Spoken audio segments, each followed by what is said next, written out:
The Arabian Desert. A vast ocean of drifting sands and scorched, sun-baked rocks. Beneath these endless dunes, oil, the lifeblood of our new mechanical century. For more than 400 years, the Ottoman Empire has ruled these lands, controlling all that's to be found here. But the Ottomans do not rule unopposed. Small bands of Bedouin rebels have united to overthrow the empire. They strike without warning and then vanish into the desert. Fighting alongside them is a lone British officer whose exploits have earned him wide renown. The world has taken to calling this man Lawrence of Arabia. In the desert, you rely on good planning, but you also hope for a dash of luck. And luck was with us when we learned of a recently derailed Ottoman train carrying a most interesting piece of cargo. A small patrol had joined the Ottomans who survived the crash. Together, they guarded the wreckage and waited for reinforcements. When your enemy has better weapons and better equipment than you, steal from your enemy.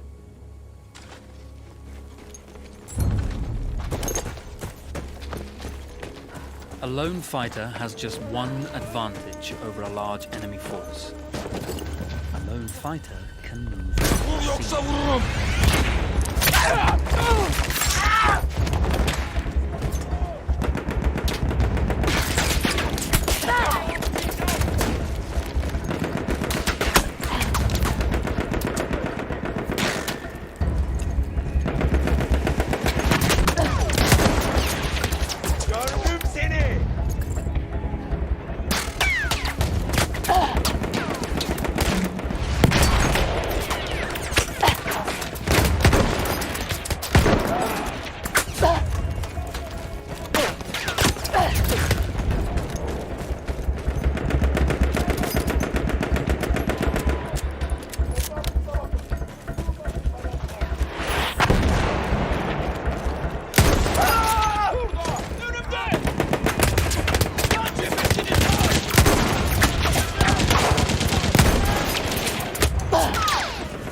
There's a world of difference between seeing something and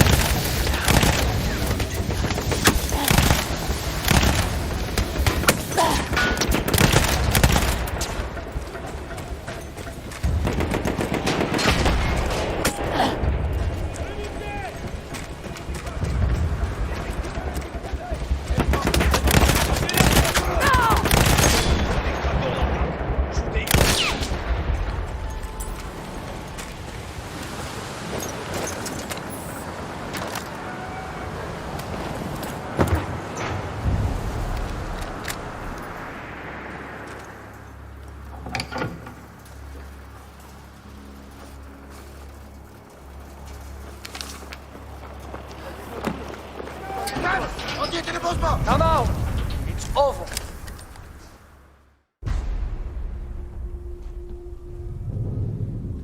Well, you did not think we would be fast enough to catch you here, did you? Lawrence of Arabia.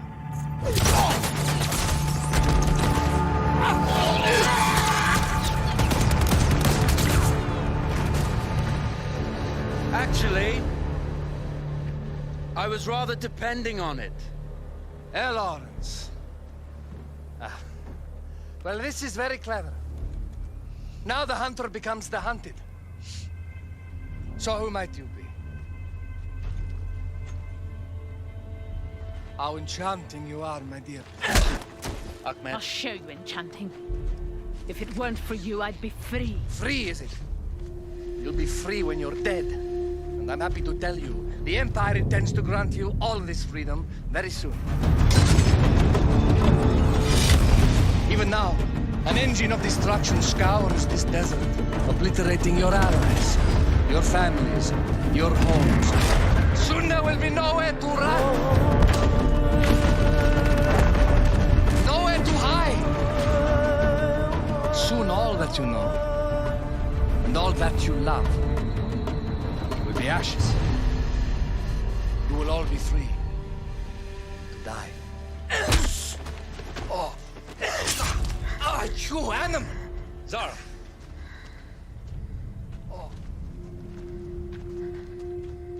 Now I understand that you would like nothing more than to strip the flesh from that man's feet and send him off into the desert naked to die.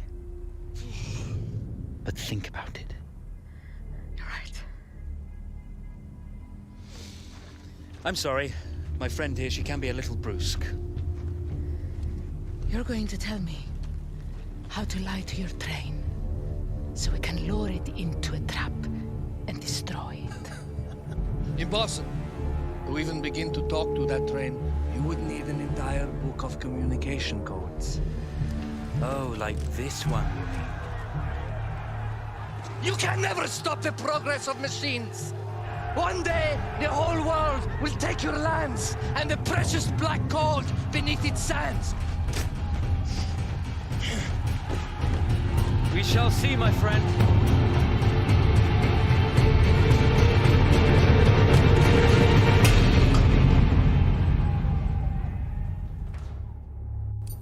Of course, obtaining the codebook was not enough. To destroy this Iron Dragon, this Canavar, as the Ottomans had named it, we had to send it 3 encrypted messages telling it to stand down. There were Ottoman outposts scattered along the railroad tracks. The commanders there carried high-priority message capsules. We had to use those to send our orders.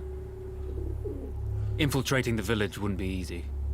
A full detachment of Ottoman soldiers had occupied it. The Ottomans had chosen an isolated location for their desert outpost. It seemed lightly defended. It was also well stocked with arms and equipment. The ancient ruins were all that remained of a civilization now lost to time. The Ottoman Empire brought in the modern world with a host of armored vehicles and field guns. 3 commanders to eliminate, 3 personal message capsules to be stolen, and then sent with our false orders. How Zara tackled this dangerous and audacious mission was up to her.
kim olasın?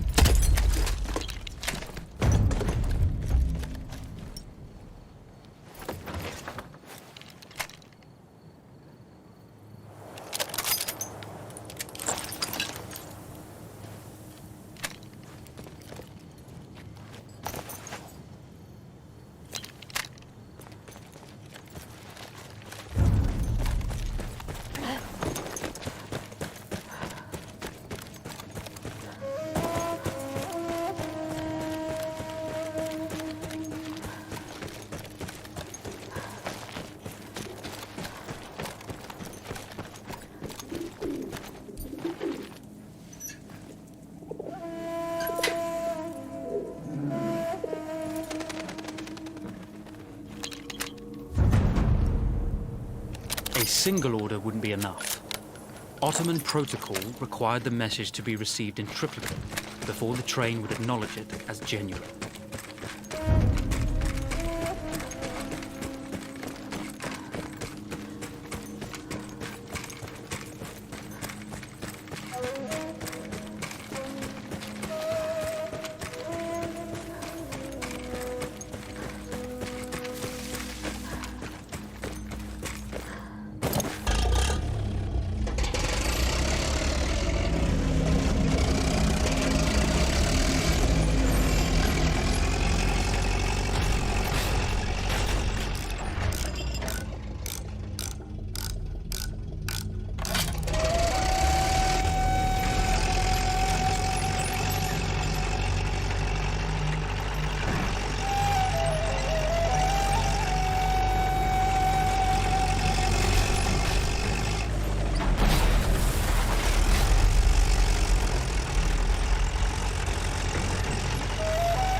gebertin.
We were putting a great deal of trust in Zara's capabilities, but I had complete confidence that she would carry the day.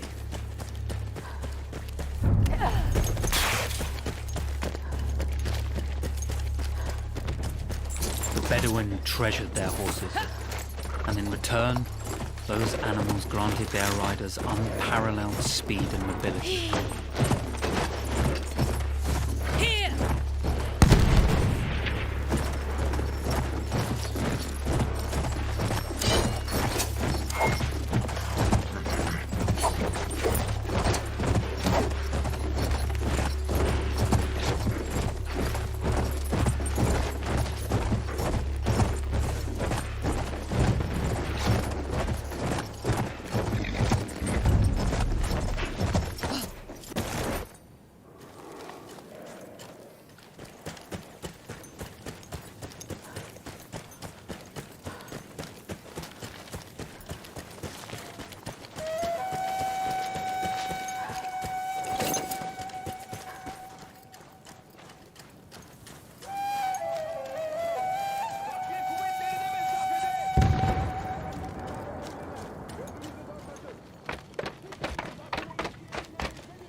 You see, the message had already been sent, my dear.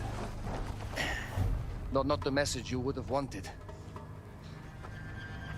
Lawrence was such a good host. It almost seemed rude to escape. I made sure to note the location of Lawrence's camp, of course. Which means the train knows too. Twice, you told that train everything was clear. But I told it exactly where to attack.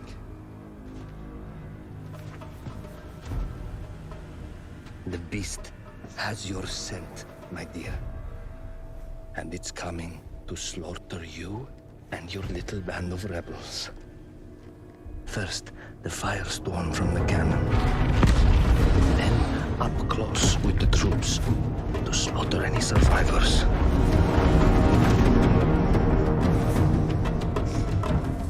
The legend of Lawrence of Arabia dies tonight.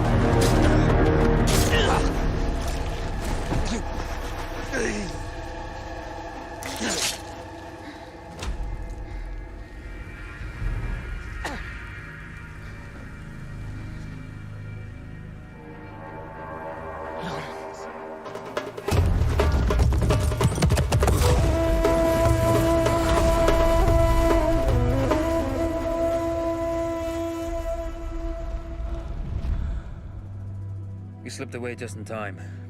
Till Kitchy was a fool to think we'd ever stay after he escaped. The carnival won't stop hunting us. No, it won't. Let me think. The train's coming a long way. So it'll have to stop to take on water. That's where we strike. Agreed. I'll deal with any sentries, then rig explosives on the track. Yes, and I'll rally our fighters. When I blow the lines, the train will be trapped. So when you hear the blast, you need to attack them with everything you have. It's good. But you know that there's a chance the men may not come. You may set off those explosives and find you're out there all alone. You know that. I guess I won't know either way until I set it off.